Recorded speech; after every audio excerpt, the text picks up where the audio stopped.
ఈ వీడియోలో లక్ష్మీ కుబేర ముగ్గు ఎలా వేయాలో చెప్తాను. ఎవరికైనా అర్థం కాకపోతే కామెంట్ చేయండి. ఇంకో వీడియోలో పేపర్ పైన క్లారిటీగా చెప్తాను. ఈ ముగ్గుని ఎవరూ తొక్కని ప్రదేశంలో మాత్రమే వేయాలి. ఒక ప్లేట్లో కొంచెం పసుపు, కొంచెం కర్పూరం వేసి జారుడుగా కలుపుకోవాలి. మనం ఎక్కడైతే ముగ్గు వేయాలి అనుకుంటున్నామో అక్కడ కల్లాపిలాగా అలుక్కోవాలి.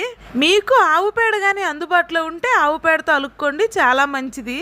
ఫస్ట్ అయితే అడ్డంగా ఒక పెద్ద గీతనైతే గీయాలి. దానిపైన ఒక చిన్న గీత, మరలా దానిపైన ఇంకొక చిన్న గీతనైతే గీయాలి.